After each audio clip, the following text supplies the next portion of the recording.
Intuitively obvious, the videotape that you're about to see is a result of several meetings that have taken place recently at MIT's campus.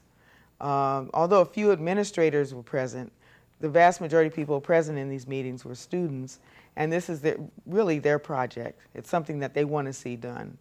They call themselves loosely the Committee on Racial Enlightenment, and as can be gleaned from that, I think you can understand what they're trying to do with this tape.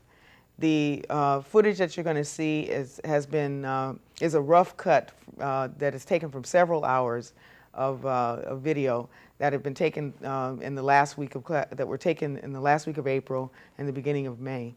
The idea behind this project is simple: to record what Black students feel about living here at MIT, and what their dreams are and what their desires are, and what they would like to see happen on this campus. MIT is a very diverse campus. It has a number of ethnic and racial groups represented, and what they hope to do really is to challenge the larger MIT community to do exactly the same thing. Television is a wonderful medium, and it can be the sort of the landscape on which people begin to really talk about things that have been formerly viewed as unspeakable. So join us in this project, and while you're doing that, begin to ask yourself some questions that you might want to answer yourself in this project. Ask yourself, what is your life like at MIT? Ask yourself, what do you feel being here? And most importantly, what do you need to feel comfortable and encouraged and supported here on this campus? And then come and do your own intuitively obvious project. The Black students welcome anyone who wants to do this, and we will help in any way that we can to make it happen. So sit back, and some of it may not be enjoyable, but we hope that it's enlightening.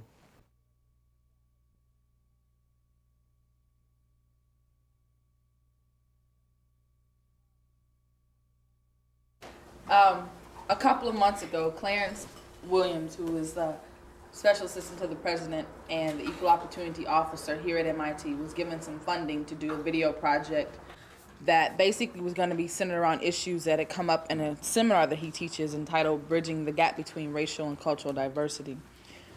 After what has been now referred to almost exclusively as the incident, that everybody knows about, in which members of our community were verbally assaulted while walking down Amherst Alley, he decided that he wanted to kind of push up the project and to have a focus right now, before the end of the school year, on life as a Black person on MIT's campus. The things you go through, like what happened to those 4 students. I've heard of a couple incidents recently about people in classes where they may be the only Black person in that class who've been, quite frankly, harassed by other members of the class. And what we're looking for here is just a frank, open, honest discussion on what it is like to be a Black person at MIT.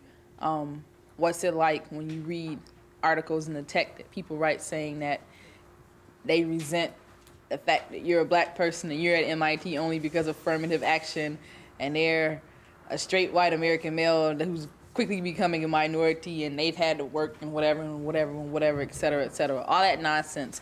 How it feels when you read that Chocolate City is reverse discrimination or reverse racism, or whatever you want to call it, that white people are specifically excluded from this place, maliciously excluded, as people have attempted to say.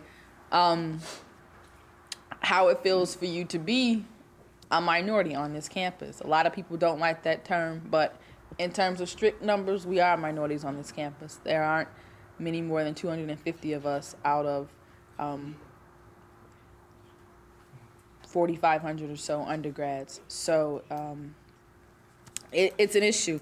And I like for people to be as honest as possible. We would like people to be as honest as possible. Other people that have been working on the planning of this project, Thane Goche, Alex Long, Barbara Nichols, nobody else in this room.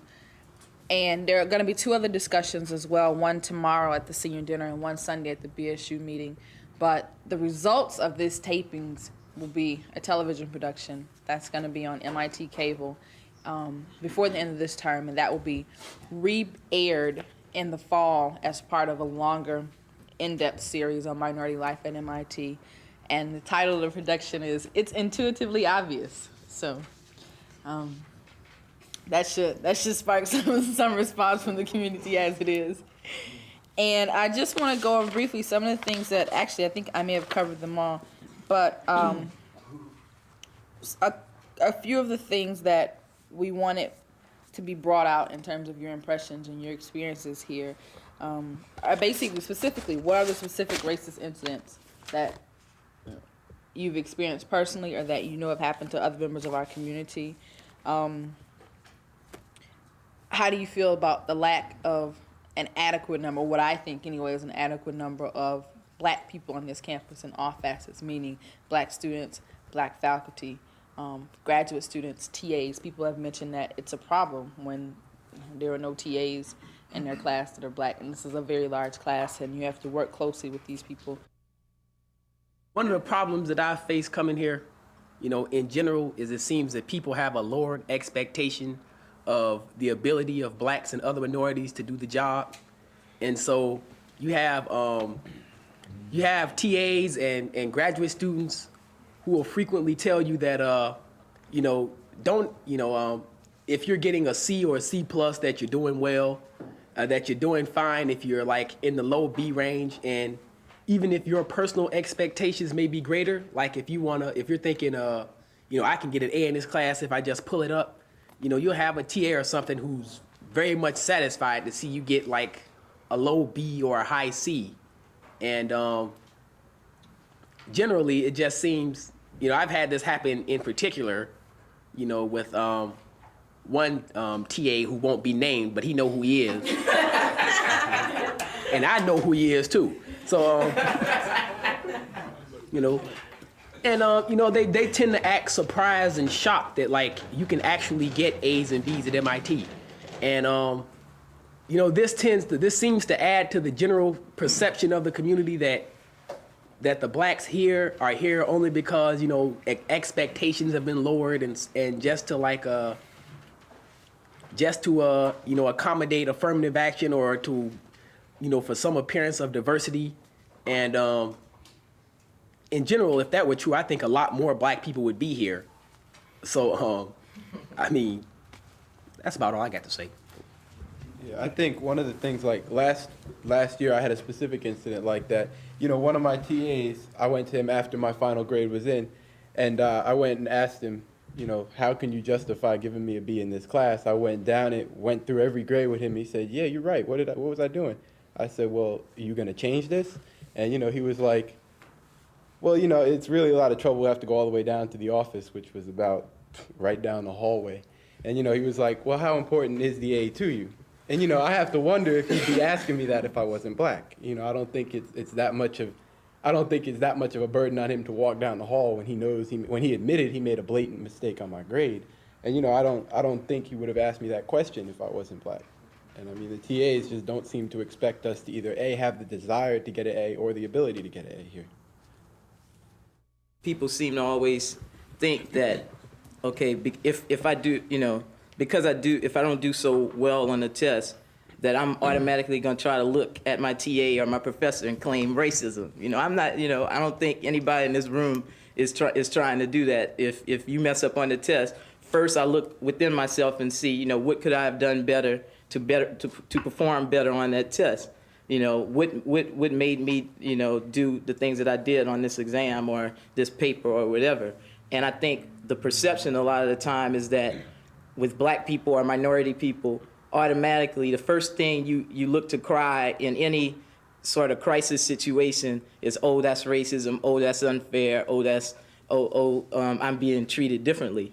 And when I can personally say that's definitely not the case, because the environment that I come from, I'm from the South, and I've dealt with racism, overt racism. I've been called nigger. I've seen the Klan. I've seen, I come from David Duke country, if you want to call it.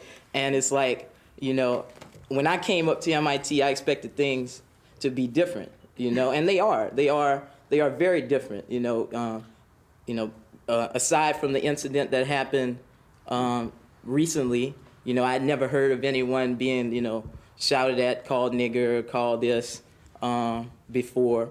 And the thing that I find about, the type of racism that's up here, it's very covert. It's very smile in your face, stab you in the back type of racism. And I think a lot of times people don't even realize that, what they're saying is racist, or that the things that they are doing are really, harming you and that are unfair to you. Because, there's a lot of times when, I've been talking to some of my friends and they'll tell you, you're not like other black people. You're an exception to that rule. You don't hang on the corner. You don't carry a weapon, or you're not violent. And you're a good black person, and that's supposed to be a compliment to me. When in fact I take that as an insult, and I think a lot of other people do. I don't find myself any different from any of my friends, my brothers on the street corner, or my brothers who weren't as fortunate as I was to make it to an MIT. I was fortunate. I think it's a combination of luck and hard work, that I am where I am today. But I know just as many people who aren't here at MIT that could be here and could be performing just as well as as I am, that never had the chance, and that that's the thing that I want to see change. I grew up in a project in New York, and where I come from, I mean, I'm Puerto Rican by birth, but there was really no difference. It was only us and them. That was the way I grew up, and I only became more aware of exactly how important a label was in terms of being black or being Puerto Rican or being whatever Latino until I came to MIT. But I think that's all college experience. But still, as far as I'm concerned, there's us and them. Because when I look out my window and when I walk around on this campus, I see a culture that's totally foreign to me, a culture that to this day I have really no interest in adapting to or conforming with. It's just not me. The people I grew up with, the culture that we've had and we still have, the music, the styles, the language, the mannerisms, the way we express emotions to each other, the way we are, that's who I am, and I don't want to change. And I find what's very oppressive about MIT is that there is a dominant culture here, and that dominant culture doesn't have a clue as to why I don't want to be part of that culture. It doesn't have a clue why I may choose to spend most of my time hanging around with other people of color, blacks, other Hispanics, who I find are more like me and who I find that I feel most at home with. And, I find it frustrating as hell when people, turn around and say, oh, well, there's a separatist. Right. Because there's someone, what I like to say is, well, here is someone who's very proud of who he is and does not want to change. I want my kids, and their kids to know what it's like to grow up in the neighborhood that I grew up in, to know what it's like to be poor, to know what it's like to be, oppressed, so they don't forget, and they also can learn those very important human lessons. And that's so much a part of my makeup, and I hold on to it so dearly because in an environment like MIT, it's not easy to hold on to an identity like that. It's too easy to get caught up in this elitist bullshit that, you're so much smarter than everybody else and the world is at your feet. That's not even the story. So, in general, I think MIT is a place that, it's like they pull you out of high school and they pull you into this world and they want you to adapt to this new culture, and they say, well, become part of us or, we're going to reject you. And that is what to this day, as the graduating senior, that I am still most frustrated by. I agree with Alex in saying, and when he said about, I'm not surprised whenever there is a racial incident because I'm from Atlanta, Georgia, in the South. And I've been on this earth for 20 years, and I grew up in a black neighborhood where it was more or less composed of 100% blacks. So when I came here, I did not expect the white society to welcome me, and nor did I want the white society here to welcome me. That was not even my goal in coming to this school. My goal was more or less to come here and to do my best to get my degree from here on my own. I wanted to stand and fall on my own. But the problem that I really see, that I'm getting to see more and more every day that I go to class and take more classes is that I really honestly feel in my heart that I'm not in these classes, my performance is not being judged at an equal level as that of my white comrades in the class. And I honestly, because I'm sitting up here looking every time I'm taking a class, I'm busting my tail in this class, and I know that I'm doing very well. Then I sit up here, and then I end up falling short, getting a B in the class. Or he'll tell me I'm on the borderline. And every time, Chuck sits on the borderline, he ends up getting a B. But then his white comrade always gets an A. And I honestly feel that, they expect for me to sit up here and guess I have to kiss their butt or something. I got to go back and kiss the TA's butt. I got to come and see him every day, so just he got to know who I am. That don't always work. I I think, like the author James Baldwin made a statement that I think is very pertinent. He said that to be black and conscious is to be in a constant state of rage. And it's the first time people might look at that and say that's very disturbing. Why should you be in a constant state of rage? And at first when I first heard that, I was like, well, I'm not in a constant state of rage. I'm not always mad about something. But the more that I looked at it, the more that I really was honest with myself, there are a lot of things that that make me mad in this society that are really wrong with our society, that are really wrong, with MIT, that I can attempt to do things about. I can attempt to protest. I can attempt to say that there's no way 4 people walking down the alley are gonna lie and make up a story and say that they heard nigger shouted down at them. I can assume that, but it's not the case. I really wish that this was an ideal world, and that we could judge everybody on the basis of their merits and on the way that they treat us. But it's people wonder why there's a lot of why black people tend to or at least a lot of the black people that I know tend to distrust the white people that they first meet. And it's like, but it's experience.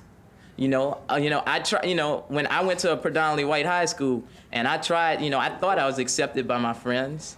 I thought everybody, thought Thane was cool and judged me on the way that I treated them, until I heard them behind my back talking about, the nigga got accepted to MIT. He doesn't deserve that. Why aren't I going to MIT when I had just as good a qualifications as him? Didn't apply. And it's like you've been after you've been wounded so much and hurt so much, and every time I've tried to judge people based on on their character, but they haven't judged me that same way. So after it happens to you enough, you're like well, fuck it. I'm not. And somebody made an analogy to me one time that I think basically sums it up. It's like you imagine life is a baseball game, and you have 2 teams playing. The Black Sox and the White Sox, and for 6 innings, these are the rules. The White Sox, instead of getting 3 outs per inning, they have 6 outs per inning. Instead of every time they hit the ball, they and advance. Every time they hit the ball and advance to first base, they automatically get 2 more bases. Whereas for the Black Sox, you get 1 out per inning, and every time you hit the ball and you advance 2 bases, you have to go back 1. And then all of a sudden in the 6th inning, the score is 3 million to 1. All of a sudden now the rules are equal. And everybody has 3 outs. Everybody's playing by the same rules. But when in actuality, you're losing 3 million to 1. And people don't see that. And that's the same thing for affirmative action. For however many years you want to talk about it, we've been getting 1 out per inning. And now finally there are rules in place for us to, make the playing field level. we're expected to just drop everything and forget everything that happened before. And that's one of the common, things that you hear. I don't oppress you. I didn't make those rules back then. I didn't. One thing that really made me angry as I picked up my copy of the Technique, the 1993 yearbook, and there was someone in the class of 1993 who wrote this letter, nice pleasant letter saying, oh, I like to try to take it real easy, and I play a little baseball, and afterwards I'm gonna get my big house and my kids, and I'll have my nice job, and that's what life is all about. And I sat there and I shook my head and I said, damn, if that's what you think life is all about, you're one lucky son of a bitch, because that's, my life has never been that simple. And I don't think anyone in this room can claim that, because it's just a lot more complicated than that. I cannot live for myself. I cannot, leave this place, earn $50 million a year, and not think about the people who helped me live on the street when I was 12 years old, the people who watched my back, the people who encouraged me to make something of myself instead of being, to try to figure out what my true potential was. I have so many responsibilities as a person of color in this country that, sometimes it's overwhelming. And I don't think that people on this campus, both, the MIT community in terms of the students and a lot of the faculty, can understand that. I'm fortunate, I do well in a lot of my classes. I've busted my butt. I've gone up to professors and say, hey, I pay your salary. You're going to teach me this material. I've done that. And damn well, they've taught me the material, because I don't take bullshit. When I had problems in 1803, very similar thing. My freshman year, I went up to them and said, look, I'm paying your salary. You are going to sit here with me for the next hour and a half, and you're going to tell me how I'm going to pass this next test. And I got it done because I was pissed off. So that's what it is. This anger inside. When nothing else fails, I let my anger do things for me positively. Now, I don't think that people on this campus appreciate that. People on this campus don't appreciate the fact that, black people are very proud of who they are. In high school, that was my main argument to all these kids who used to always say stuff about affirmative action, black people get all these opportunities. And I was like, all those years that we had no opportunities at all. And then you're going to get here and say now because you might have a little hard time. My ancestors had hard times their whole lives for centuries. And then all of a sudden, somebody makes things a little bit tougher for you. Not even making things tougher for you, making them easier. I don't want to say easier for me, but giving me an opportunity where I had none. And then they're going to get an attitude about it. They basically, I was saying, okay, you want me to be a bum, or I'm not like, that's what you must be trying to say. For all of us, we had to defend our acceptance to MIT. I would be willing to bet that all of us has had to defend our acceptance to MIT in our high school. Carl was lucky that there were 4 graduating blacks in his class, because I was one of 3 in my school. And I mean, everybody in my school wanted to know, including teachers, how did I get into MIT? Someone came up to me and said, I applied, I didn't get in. Why is affirmative action doing this to me? And I looked at him, I said, where are you ranked? What did you get? I mean, what makes you think I got in because I'm black and, you're shit? I mean, basically, I'm better than you. I'm here. And I mean, my man. I mean, when I got, but it didn't change. When you got here, people still want to know. People still want to know how you're here. They want to say, black people get into MIT. They're not even qualified to be here. I said, really? You were in my class last term. How'd you do? So, well, I messed up the final. I don't, nobody here, for those of us who are doing well here, still have to deal with, with people that think we can't do well. And as soon as you turn around and question those people, they don't know what to say because they're ass out. They ain't got nothing to stand on. Yeah. It seems as though white people think that, okay, you might have gotten in because of a quota or something, but now we're all here, we're all on the same curve and everything like that.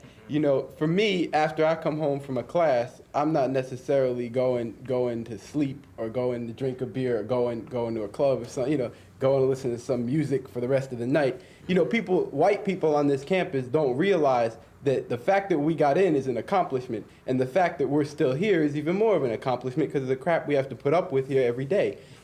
For them, a night out might mean going to Harvard Square, going out to dinner and coming back. For us, a night out trying to do the same thing might mean first trying to get a bus, Second, trying to get a good seat at this restaurant that's not in the corner, trying to get them to recognize that you're there in the first place, and then God forbid you get out of this restaurant after dark and try and get a cab back to campus.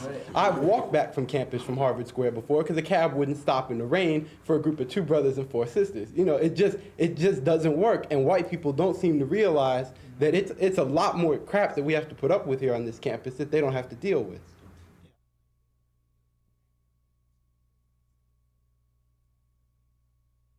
Because there were comments made that there weren't enough comments from women. It was kind of difficult because I ain't been really saying a whole lot besides introducing it because I haven't really had a whole lot to say.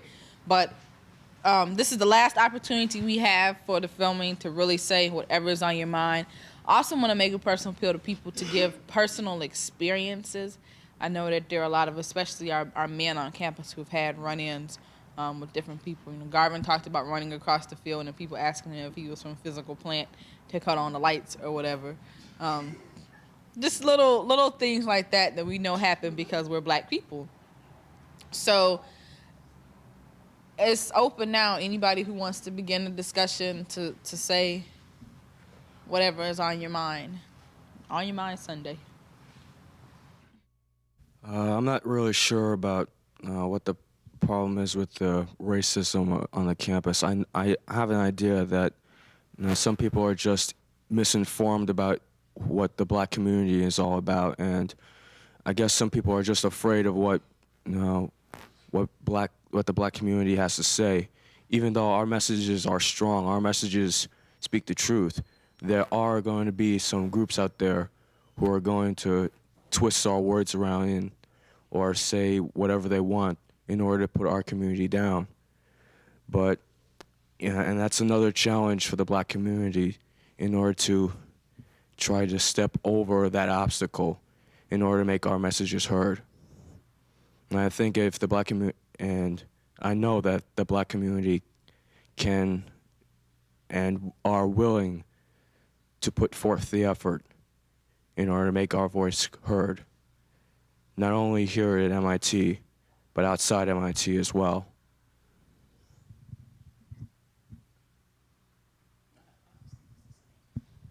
I was just thinking about how, like, most of the people that may watch this film or whatever may think, well, I'm not a racist and, I don't do anything and so forth and so forth. It's just that, I don't see too many people or whatever, too many blacks or too many whoever, you accuse of being racist against. And if I were to, like, I assume if I were to, like, go talk to, the average person on this campus and say, well, why have you done this, or, why haven't you done this, being, well, why is it that, I just can't walk up to you and speak to you, without, being looked at as if I'm going to mug you or something. Then they probably say, well, I'm not, they probably say the same thing, get very defensive about a lot of things, like the things that happen, you shouldn't be blaming me for, like, my fault, the things that my forefathers did and so forth. And basically, I think a lot of people are uncomfortable around blacks and other minorities because they know, just like I know, what has happened.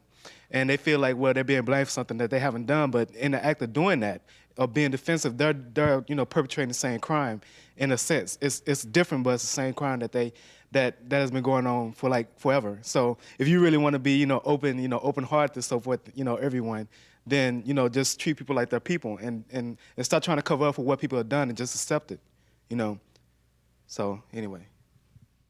As a woman, I don't think there's anything that I've experienced. Well, yes, there has been gender-related things, but as far as being black, I know that just this term, as a matter of fact, I was taking design class, and I was working with a partner. In the design class, there was about 10 students, and 10 or 15, and there was only 2 of us who were black, and we knew each other. And, we were working together and talking together, just as all the Asians were talking together, and the Indians and the whites. And the instructor had a problem with this, but he didn't, say anything about it until we were working on a project, which was an independent project. It was drawing, and I was drawing, my sketch, and my friend was drawing his sketch next to me. And the instructor came over and he said, the preamble to his statement was, well, since you all seem to know each other quite well, I would like for you all to do different sketches, And I said, okay, that's no problem, because as my instructor, he can tell me to do, a different sketch, and that would be fine. But the more and more I thought about it, for him to say, since you all obviously know each other well, I felt that had no validity. It had no relevance to what sketches we did. And I began to feel more so that he was saying to me that he felt that we were going to copy each other. And I was really angry by the end of the day. So what I did was I went and I talked to him about it. And I told him that he shouldn't have made any pre-assumptions about the work that I was going to do. And his response was very sorry. And he didn't justify it. He couldn't justify it. And that I have to, because of his response, I have to say it was racial. I have to say that he made an assumption about me based on whatever exterior thing there was, because this was the beginning of the class. He had no knowledge of me or what I could do.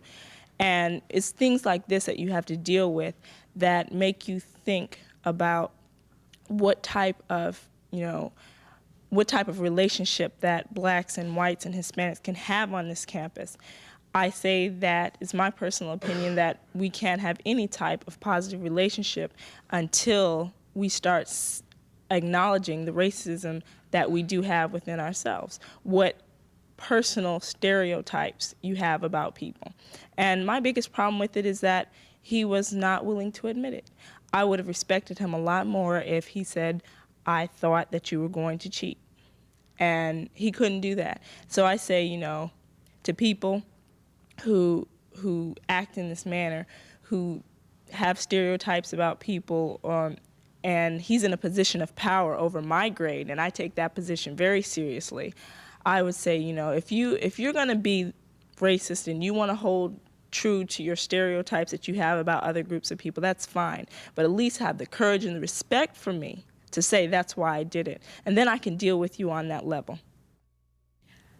I went to an admissions roundtable a couple weeks ago where they wanted us to talk about life at MIT and how we felt about it in a very frank and upfront manner so they could rewrite the view book for prospective freshmen. And the last question they wanted to ask the people was, who are your role models? And I said, I don't have any at MIT, because there's not a black female professor in engineering or science here that I could look at and say, wow, she's really come a long way. And go talk to her and find out what she did, what she had to go through, and say, okay, one day I can do that. And I don't think people really understand what kind of effect that could have on us. White people can walk anywhere they want to walk and find 800 role models here and have somebody tell them in a very upfront and personal manner what they can expect when they get out of here. There is nobody on this campus who can tell me what to look forward to or what I shouldn't be looking forward to. Fortunately for us, Dr. Jenny Patrick was here not too long ago, who was the first black woman to get she actually got a PsyD and not a PhD, but what amounts to the highest level degree in engineering and chemical engineering. And we were fortunate enough to talk to her, and she told us as a group a lot of things that I never would have heard had she not come to this campus. And a lot of things about how to choose graduate schools and how to choose thesis advisors when you get to graduate school. And it just really dawned on me that I could have gone from here clueless. And, as it is, there's still a lot that we don't know and that we aren't going to know. But if she hadn't been on the visiting committee to the chemical engineering department, which only comes here every 2 years, and this has been her first chance on the visiting committee, I would have been winging it. And that's the way it is for most of us here. I don't think people really understand when they tell us the reason we don't have black faculty here is because there aren't qualified faculty. I don't believe that story at all. I don't think that MIT is making a genuine effort to get more people here. And they're telling us if you want black faculty here, you have to go out and be the people that we're going to come hire or whatever. But who do we have to look up to? Who do we have to get advice from? we got each other. And that's what I told those admissions people. They were like, who are your role models? I said, I don't have role models. The people I cherish more than anything else at the school and I'm going to take with me wherever I go are my African American friends. And I really believe that. You know, we're here on our own for the most part. There are some administrators, I will say, who have been working very hard for our community, and we do have, you know, a handful, a cracker's worth of black faculty. But as for me, I feel like I'm all by myself. I'm all alone, and there are people who have come in front of me and who have done great things, but I don't have an opportunity to talk to those people. I don't have the benefit of their experiences because MIT doesn't want to give it to me.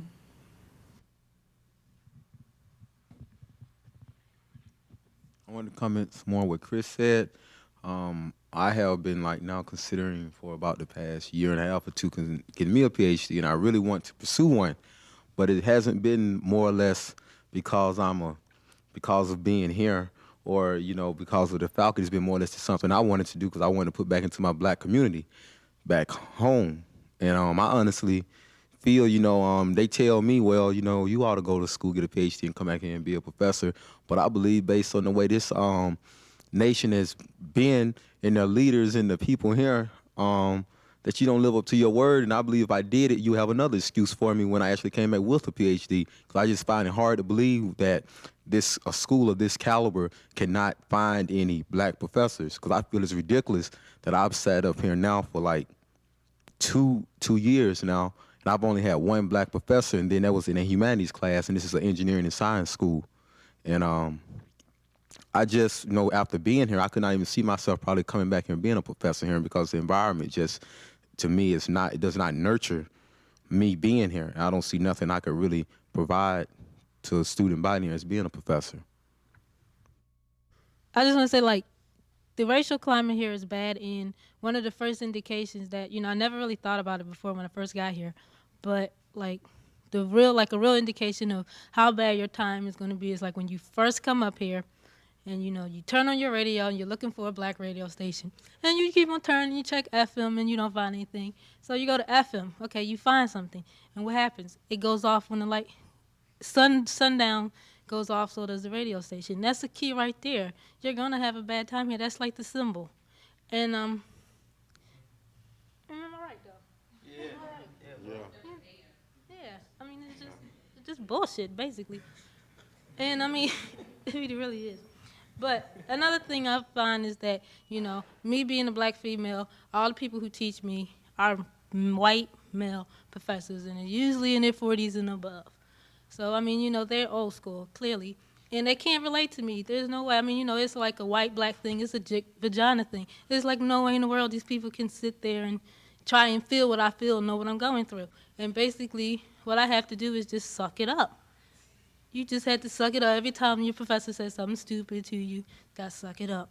Or, you sit in the front row, in the front class, you are the only black woman in this class, and the man don't know your name. That's bullshit, It just is, and that's what you find, and you just really, the whole thing is you just have to suck it up, and that's what makes people so angry here, and that's what makes this place so oppressive, because there really is no outlet for us to voice ourselves to even do anything. So, when people say, oh, y'all separatists, I'll be a separatist, but if that's the only way I'm going to survive here, I have to do it, because it's the only way that I can relieve the pressure, the anxiety that builds up every day.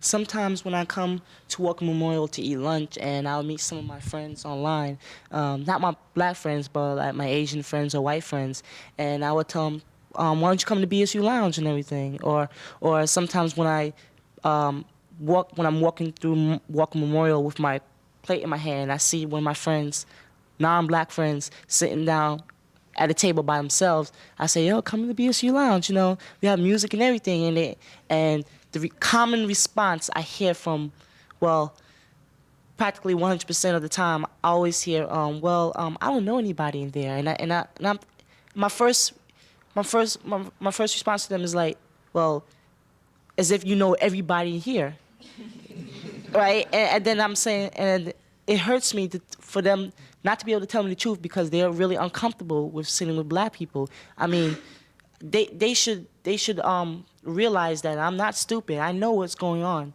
And for them to tell me, oh, I don't know anybody there. And I look around, and I look, well, you know him? Do you know her? Do you know?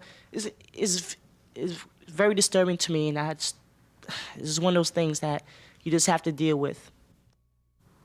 I want to go back a little to like the black female perspective on campus and some of what Chris was saying, that there are no role models. One of my professors asked a group of people if they could name 5 black women, 5 like known black women.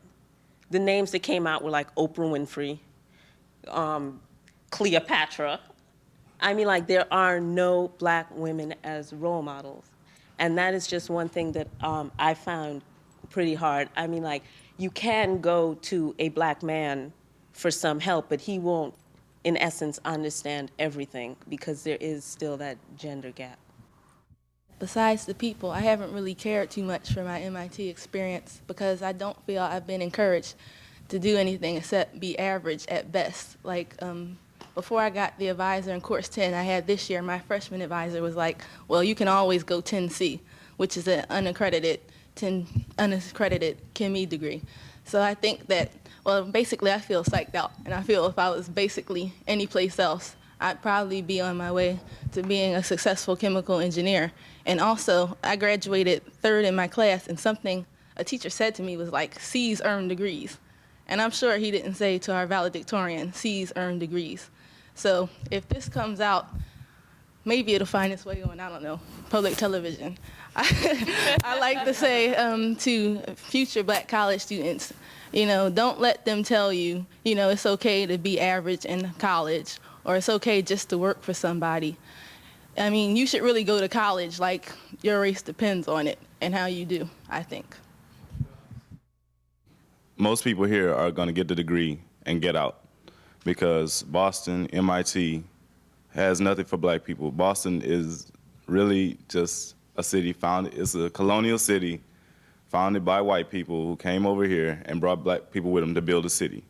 So basically, white people stole the land and then stole the people to build the land.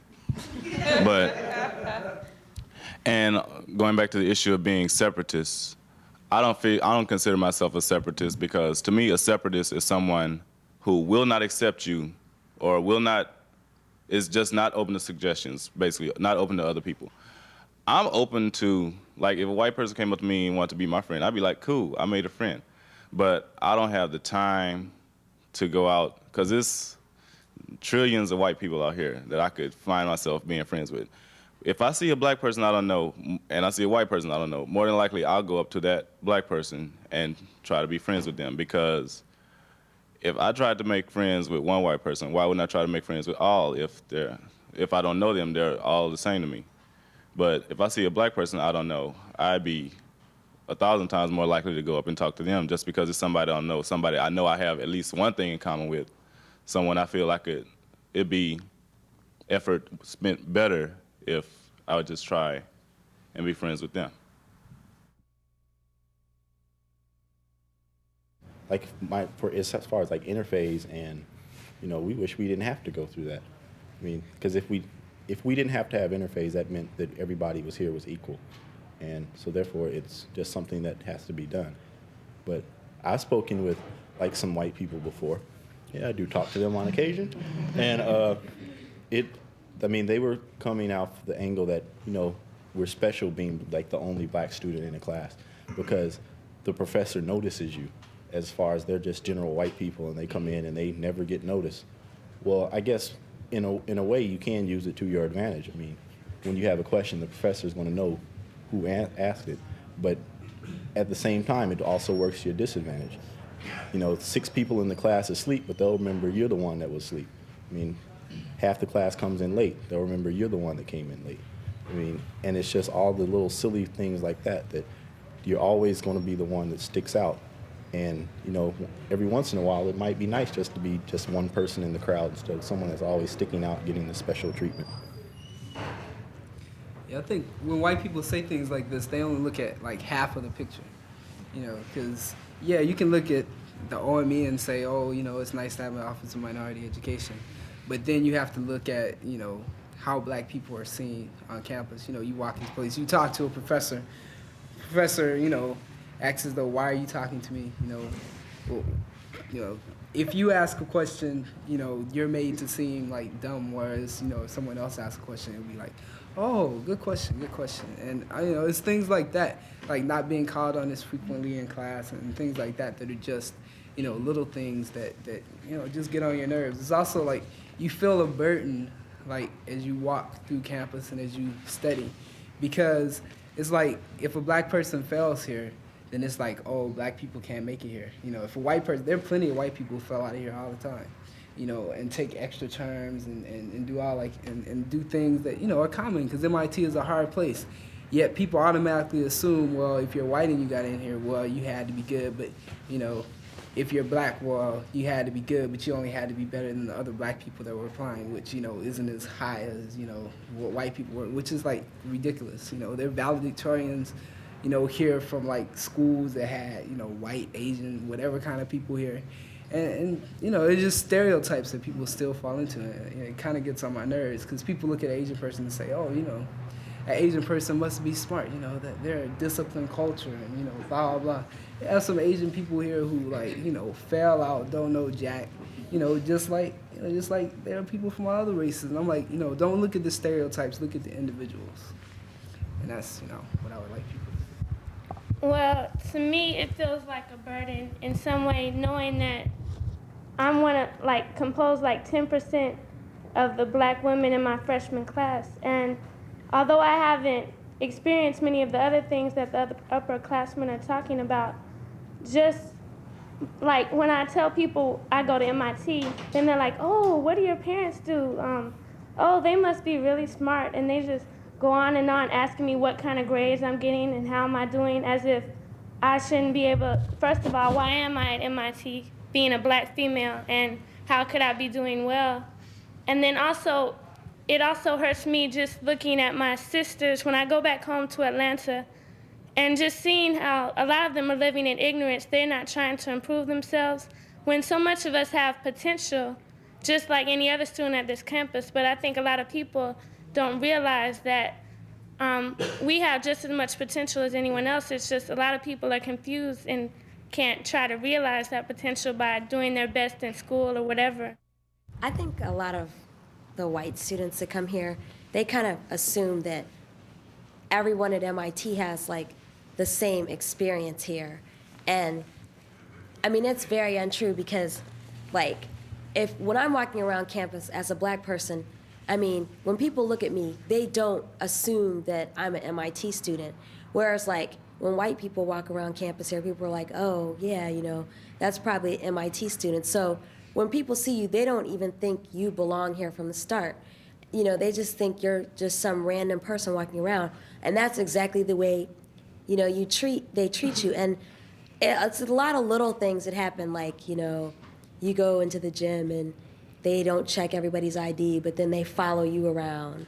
Or, you know, the way the professors talk to you, or, I mean, I've been in the coop and people were like, you know, didn't even ask me like if I had a coop number, or things like that. And I mean, I think a lot of people here, you know, they're like, well, why are the minority students like always getting so, you know, wrapped up in this racism thing?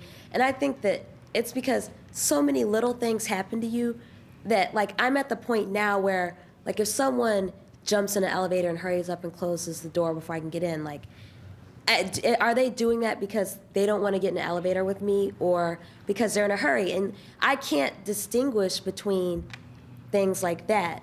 And so I think that, you know, you just get to a point where, you know, it's really easy to see all these things happening and say, you know, everybody's here, you know, all these people are racist and things like that. So I'm a Course 10 major. I was going at 3 o'clock in the morning to pick up some problem set solutions for a test the next day.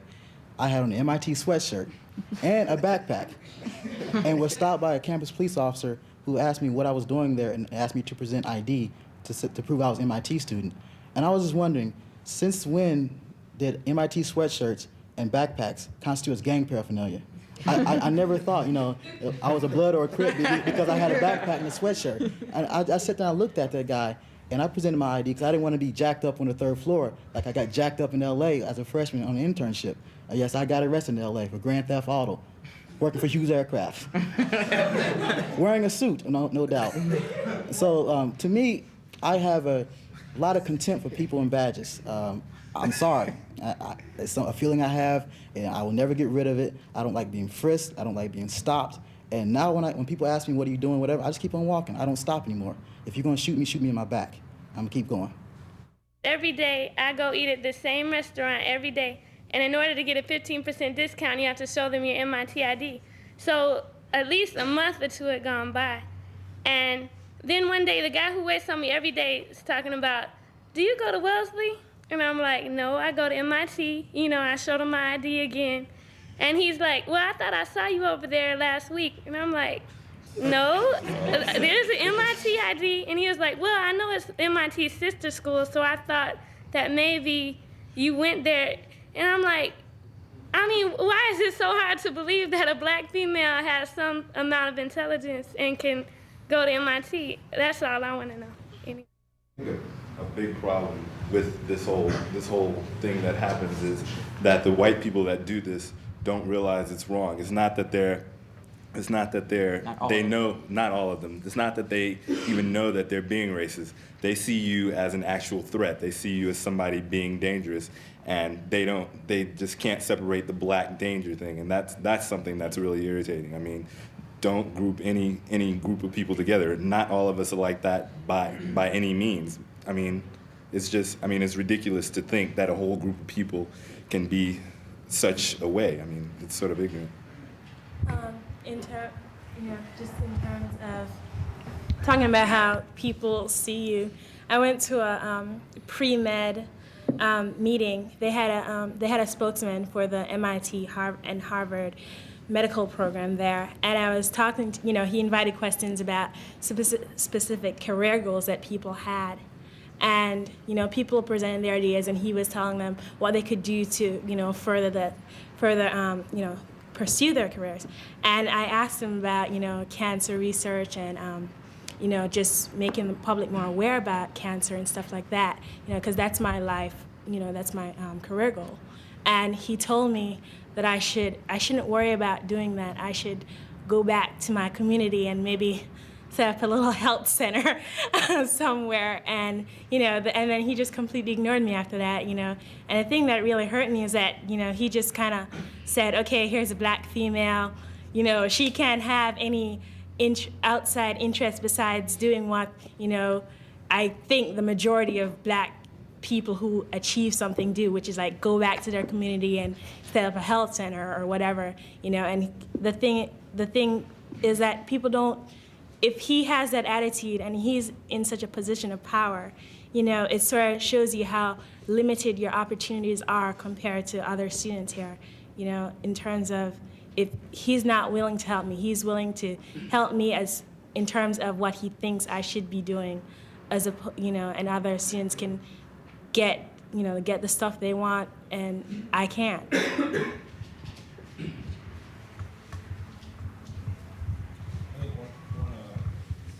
Thing that people have trouble with is the fact that they don't understand where a lot of black students are coming from. I think a lot of people have the opinion that we are all hostile, as Tommy mentioned before, that we all have to have a grudge, we all have to be dangerous, we all have to want to attack somebody. And I think it's just a misunderstanding that they need to cope with. It's not our problem. I mean, we shouldn't be held accountable for what other people fear because they don't understand it. I mean, an example of that, myself and my former roommate were going to visit another student in McCormick Hall, and we all know McCormick is an all-female dorm, but probably more guys live there than girls. So we go in and we're saying that we're on the key list, All the woman who's working the desk has to do, it happened to be an Asian woman, working the desk. All she had to do was check the key list, and she didn't want to do that. She just says, no, you can't go in. You have to show your ID. We showed her ID, but she still had trouble. She's like, you can't go in. And so we can't understand why this is happening because there are white guys walking past the desk, not even acknowledging that she's sitting there. They don't show her a thing, and she's harassing us. So, she goes to the back to check on something, and, us being who we are, we just walk past the desk and get to the elevator. you know, and as soon as the elevator door opens, you know, we hear her yelling, "Hey, come back here, you know, you can't go upstairs." And, you know, my roommate went back, and I'm like, well, I'm in now, so I just get in the elevator. You know, so I call back downstairs and find out what's going on, and my roommate, you know, says to me, "We're going to jail." And I knew he was joking. And, you know, so I was like, all right, I'm gonna come down. And I brought somebody down just to sign for us, just in case this was really true. We get downstairs, and the woman is hysterical. I mean, she's scared, thinking that we've got weapons and all types of things like that. And she's like, the CP is coming. So we stand there, we don't, you know, go anywhere. CP walks in, and Clyde is with them. He starts laughing. We all start laughing, and she's hysterical. She can't understand why we're laughing. I'm like, we know this cop. He knows we're not doing anything wrong, and they try to calm her down. I mean, the point of the whole matter is that had she just listened to us and just recognized us as MIT students without having to know us, but, you know, we weren't acting in a hostile fashion. You know, why couldn't she understand that we were just like anybody else, just going to visit a friend? And I just want people to get from this whole video and this whole series that we're like everyone else. We don't want problems, but when problems do exist, I feel it's necessary that we make an issue of them.